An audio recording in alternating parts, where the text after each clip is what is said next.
नमस्कार, मैं हूं अविनाश। आ चुका हूं फ्री कैंडलस्टिक कोर्स का लेक्चर नंबर 3 लेके। समझते अपन ने 2 में क्या समझा था। लेक्चर नंबर 2 के अंदर अपन ने सिंगल कैंडलस्टिक पैटर्न के बारे में समझा था।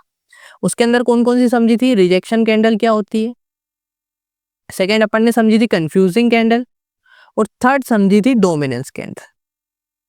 इनकी साइकोलॉजी को और इनके नोट्स को मैंने बहुत अच्छी तरीके से बनवाए हैं। आपने वीडियो नहीं देखी, आप जाके पहले देखो। अब यह है लेक्चर नंबर 3। इसके अंदर अपन 2 कैंडलस्टिक पैटर्न समझेंगे। ठीक है कि यार भाई 2 कैंडल से मिलके जो कॉम्बिनेशन बनता है वो कैसे वर्क करता है। सारी इंपॉर्टेंट कैंडल्स बताऊंगा, अर्जी फर्जी नहीं बताऊंगा। ठीक है, बहुत सारी फर्जी फर्जी कैंडल्स है भैया, उसको आप समझते हो, आपको मार्केट में कहीं समझ में नहीं आता है फिर कि कौन सी कैंडल पे ट्रेड लूं, कौन सी पे नहीं लूं। मैं जो इंपॉर्टेंट होगी, जो मैं पर्सनली यूज करता हूं, वही आपको बताऊंगा। ठीक है, तो वीडियो को स्टार्ट करते हैं अपन। अपनी सबसे पहली कैंडलस्टिक पैटर्न का नाम होने वाला है इंगल्फिंग कैंडल। देखो भैया, इंगल्फिंग कैंडल को ऐसी वैसी कैंडल मत समझना। जो सच में इसको समझ गए ना तो मजा आ जाएंगे। सबसे ज्यादा मार्केट के अंदर कोई कैंडल बनती है तो वो है इंगल्फिंग कैंडल्स। ठीक है, और जो सबसे ज्यादा एक्यूरेसी कोई देती है तो वो इंगल्फिंग कैंडल ही देती है। ठीक है, चलो इसको एग्जाम्पल से समझते हैं। देखो भैया, नहीं आए समझ में तो कमेंट में पूछ लेना, इसके साथ रिस्क मत लेना। देखो बताता हूँ, समझो। अभी अपन बुलिश इंगल्फिंग के बारे में बात कर रहे हैं। ठीक है, बियरिश और बुलिश दोनों समझाऊंगा आज के इसमें। सबसे पहले समझो कि मार्केट गिर रहा है, बड़ी बड़ी कैंडल्स के साथ मार्केट गिर रहा है। लेकिन यहां पर क्या होता है इस लेवल पे आके कि एक बड़ी सी बुलिश कैंडल आती है जो इस डाउन ट्रेंड की सबसे लास्ट जो कैंडल होती है इसको पूरी खा जाती है। कुछ इस तरीके से ये जो है ये लास्ट कैंडल थी इस ट्रेंड की। इसके बाद जो ग्रीन कैंडल आती है ना, वो इस पूरी रेड कैंडल को खा जाती है। ये कौन सी कैंडल है? ये ग्रीन है। और ये कौन सी कैंडल है? ये रेड कैंडल है। तो यहां से ऐसा लगता है कि यार बुलिश लोग जो है ना वो स्ट्रॉन्ग हो चुके हैं और अब मार्केट को ऊपर धकेलना चाहते हैं। उसका इंडिकेशन क्या है? ये ग्रीन कैंडल। ठीक है, तो यहाँ से मार्केट जो है वो ऊपर निकल जाता है। एक और एग्जांपल से समझो, मेरे को पता है तुमको समझ में नहीं आएगा, मुंह सा हिलाओगे। देखो, एक शेयर है, ठीक है, उसका प्राइस 100 रुपए पे ओपन होता है। कहाँ पर ओपन होता है? 100 रुपए पे। 80 रुपए पे जाके क्लोजिंग दे देता है। अब ये तो आपको पता ही होगा कि ओपन और क्लोज क्या है। जो ये नहीं पता है तो लेक्चर नंबर 1 देख के आना। ठीक है, तो ओपन कितने पे हुआ? 100 रुपए पे। 80 रुपए पे क्लोज हो गया, इसी कैंडल बनी। लेकिन अगली जो कैंडल ओपन होती है ना भैया, ठीक है, वो क्या करती है कि 100 रुपए से ऊपर निकल जाती है। 80 रुपए पे ओपन होती है लेकिन 110 पे क्लोजिंग दे देती है। मतलब ये जो प्रीवियस प्राइस है इसको पूरा खा गई ये कैंडल। जो प्रीवियस प्राइस है उसको पूरा खा गई ये कैंडल। इससे ये पता चलता है कि अब जो बायर्स हैं वो अब स्ट्रांग हो चुके हैं और इस ट्रेंड को पलटना चाहते हैं। ठीक है, तो यहाँ देखते हैं क्या हुआ। ये बुलिश इंगल्फिंग है, पहले ही मैंने आपको बता दिया। मतलब क्या? मार्केट गिर रहा है, ये रेड कैंडल बनी, ये भी रेड, ये भी रेड। लेकिन अब क्या होता है, अगली वैसे तो बननी चाहिए रेड, जो ट्रेंड कंटिन्यू होना चाहिए तो, लेकिन क्या होती है कि बड़ी सी ग्रीन कैंडल आती है जो इस रेड कैंडल को खा जाती है, पूरा अपने अंदर डाइजेस्ट कर लेती है। तो यहाँ से ये पता चलता है कि जो बायर्स है वो अब स्ट्रांग हो चुके हैं और अब मार्केट को और नहीं गिरने देंगे, अब ऊपर लेके चले जाएंगे। ठीक है, अब अपन समझते हैं बियरिश इंगल्फिंग। देखो, बियरिश इंगल्फिंग जो है ना वो भी बहुत ज्यादा इंपॉर्टेंट है। बियरिश इंगल्फिंग को भी अपन जो है वो एक एग्जांपल से समझते हैं। आओ, मार्केट जो है बड़ी बड़ी ग्रीन कैंडल्स बना के ऊपर जा रहा था। ठीक है, लेकिन इस लेवल पे, कोई सा भी एक लेवल होगा, इस लेवल पे क्या होता है कि जो रेड कैंडल होती है ना, ये इस ग्रीन कैंडल को खा जाती है। मार्केट ऊपर जा रहा था होले होले होले होले, बड़ी बड़ी ग्रीन कैंडल बना के। लेकिन क्या होता है कि ये जो कैंडल होती है ना, ग्रीन कैंडल जो लास्ट होती है इस अपर ट्रेंड की, उसको खा जाती है ये रेड कैंडल। पूरा पूरा डाइजेस्ट कर जाती है भैया, अंदर उतार लेती है अपने अंदर। यहाँ से समझ में आता है कि जो सेलर्स है वो अब एक्टिव हो चुके हैं भैया, मार्केट को नीचे धकेलना चाहते हैं। उसी एग्जाम्पल से समझाता हूँ। एक शेयर है, उसकी प्राइस 100 रुपए पे ओपन होती है, 110 पे क्लोज हो जाती है। लेकिन अगली जो कैंडल है वो ओपन तो 110 पे होती है, ठीक है, लेकिन 80 रुपए पे क्लोज हो जाती है। इसका क्या मतलब है, ये वाला जो प्राइस था उसको पूरा खा गई ये वाली कैंडल। ठीक है, तो अब यहाँ से समझ में आ रहा है कि सेलर्स एक्टिव हो चुके हैं, मार्केट को नीचे धकेलना चाहते हैं। इसमें समझते हैं क्या हुआ, बियरिश इंगल्फिंग है। ठीक है, बियरिश इंगल्फिंग है मतलब मार्केट ऊपर जा रहा था, ऊपर जा रहा था, ऊपर जा रहा था, होले होले। यहाँ पर क्या होता है, इस कैंडल को खाने के लिए एक बड़ी सी रेड कैंडल आती है, खा के नीचे आ जाता है मार्केट। इसको चार्ट के अंदर देखते हैं। देखो ये चार्ट है, इसके अंदर ये कौन सी कैंडल का एग्जांपल है, बुलिश इंगल्फिंग का।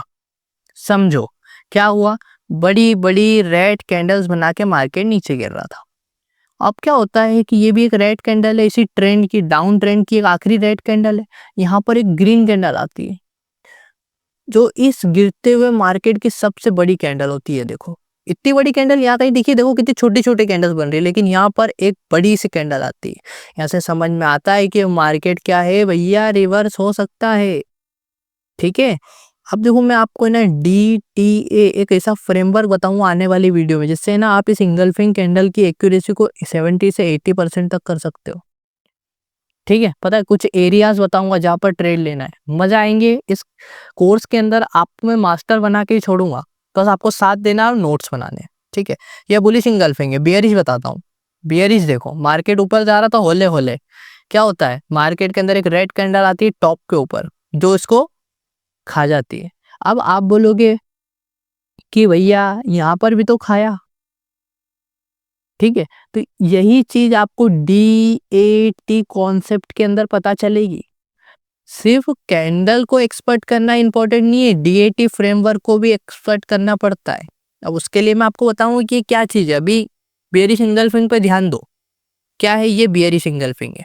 यहाँ पर जैसे ही इंगल्फ किया, प्राइस नीचे आ गया। ठीक है, तो ये अपनी पहली कैंडलस्टिक पैटर्न हो गई, जिसका नाम है इंगल्फिंग पैटर्न। अब चलते हैं दूसरे पैटर्न की तरफ। अगले पैटर्न पे जाने के पहले एक क्वेश्चन आया था, उसका जवाब देना बहुत जरूरी है कि मार्केट पॉइंट क्या होता है। कमेंट में पूछा था, आप भी पूछ सकते हैं, कुछ भी डाउट आए आप बिल्कुल पूछो, मैं जवाब दूंगा आपको आने वाली वीडियोस में। देखो शेयर मार्केट नाम का एक स्कूल है, एग्जाम्पल से समझो, क्या है भैया, स्कूल है। ठीक है, उसके अंदर निफ्टी नाम का एक बच्चा पढ़ता है। समझिएगा, एक बच्चा निफ्टी नाम का स्कूल के अंदर पढ़ता है। अब आपको ये पता लगाना है कि ये बच्चा ही अच्छा है पढ़ने में या फिर बुरा है पढ़ने में। तो आप क्या देखोगे, इसके नंबर देखोगे, मार्क्स देखोगे इसका, है ना।